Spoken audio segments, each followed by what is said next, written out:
दोस्तों ये कहानी है एक राजा की जो चाहता था कि वो दुनिया का सबसे अमीर राजा बने और इसके लिए वो बहुत ज्यादा पूजा पाठ करता था, ब्राह्मणों से मिलता था, ब्राह्मणों की सेवा करता था और उसके बदले वो चाहता था कि वो विश्व के सबसे धनवान राजा बने। तो उनके दरबार में एक योगी जी आए और उनसे पूछे कि राजा आपको क्या चाहिए, आपकी प्रजा के लिए आप जो चाहोगे मैं वो आपको जरूर दूंगा। लेकिन वो राजा थोड़ा लालची रहता है और वो सोचता है कि प्रजा को देके क्या होगा, क्यों न इसका लाभ मैं खुद उठाऊं। और ये चीज वो योगी जान चुका होता है। तो राजा बोलता है मैं चाहता हूँ कि मैं जो छूं वो सोने का हो जाए। योगी समझ चुका रहता है कि ये अपने लिए मांग रहा है, इसलिए वो योगी भी कुछ नहीं बोलता। वो बस इतना बोलता है कि आप जो वरदान मांग रहे हो क्या उससे समाज की सेवा होगी। तो वो राजा बोलता है जी बिल्कुल होगी। अगर मैं जो चीज छूं वो अगर सोने का हो जाएगा तो मेरे राजद्वार में जितने लोग हैं उनके घर में जाके मैं उनकी वस्तुएं छूऊंगा और उसको सोने का बना दूंगा, जिससे सारे प्रजा में गरीबी खत्म हो जाएगी।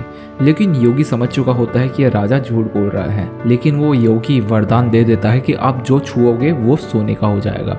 राजा बहुत ज़्यादा प्रसन्न हो जाता है, योगी को प्रणाम करता है और खुशी खुशी अपने महल में चले जाता है और योगी भी वहाँ से चुपचाप चले जाते हैं। राजा बहुत ज़्यादा खुश हो जाता है, अपने राजमहल में जाके वो सारी वस्तुओं को छूता है, सारी वस्तुएं सोने के हो जाते हैं। फिर एक सैनिक आके उनसे पूछता है कि महाराज आप कब गाँव में जाएंगे और सबको सोने की वस्तु देंगे। तो महाराज बोलता है अगर मैं सबको अमीर बना दूंगा तो मैं राजा कैसे बनूंगा, सारे लोग अमीर हो जाएंगे और सारे मेरे समान आ जाएंगे, तो ये शक्ति का उपयोग सिर्फ मैं अपने वस्तु के लिए करूंगा। और वो सैनिक कुछ नहीं बोलता, वहां से सीधा चले जाता है और वो राजा अपने महल की सारी वस्तुओं को छूता है और सब सोने का हो जाता है। अपनी गाड़ी को छूता है, वो अपने चप्पलों को छूता है, अपने अलमारी को छूता है और जो जो वस्तु उसके सामने आती है सबको वो छू के सोने का बना देता है। पूरा दिन ऐसे ही बीत जाता है और रात हो जाती है। जब रात को राजा खाने के लिए जाता है और जैसे वो खाना को छूता है खाने के लिए वैसे ही वो सोने का हो जाता है। वो राजा काफी ज्यादा परेशान हो जाता है कि मैं खाऊं तो खाऊं कैसे। वो जो छूता है खाने का वो सोने का हो जाता है।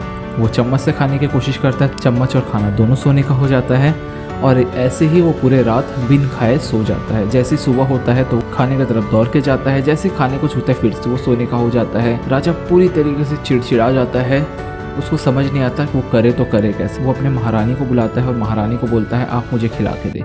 जैसे महारानी उसको खिलाती है तो महारानी भी सोने की बन जाती है और इसी तरह उसके परिवार के सारे सदस्य धीरे धीरे सोने का बन जाते हैं और वो राजा एकदम परेशान हो जाता है। धीरे धीरे उसकी हालत बहुत खराब हो जाती है और वो दोबारा उस योगी को ढूंढते हुए एक जंगल पे जाता है और योगी से जाके क्षमा मांगता है। वो बोलता है कि योगी जी मुझे माफ कीजिए, मैं समझ गया आपने मुझे ये वरदान क्यों दिया। तो योगी मुस्कुरा देता है और वो उसको समझाता है कि राजा पाने के लिए नहीं, राजा देने के लिए होता है। तो आपके पास जो भी है अब अपने राज्य के लोगों के लिए समर्पित रहे। आपका धर्म है अपने लोगों की सेवा करना और आप वही कीजिए। ये बोल के ही योगी दोबारा वो वरदान को ले लेता है। चीज सोने की रहती है, वो दोबारा पहले जैसे हो जाती है और वहां से राजा समझ जाता है कि उन्हें आगे क्या करना है। तो दोस्तों इस कहानी से आपने क्या सीखा नीचे कमेंट में आप ज़रूर बताना। साथ में अगर ये कहानी आपको पसंद आई होगी तो इस चैनल को सब्सक्राइब करना, इस वीडियो को लाइक करना, दूसरों के साथ इस वीडियो को शेयर भी करना और मिलेंगे हम एक नई वीडियो के साथ। तब तक के लिए बाय, टेक केयर।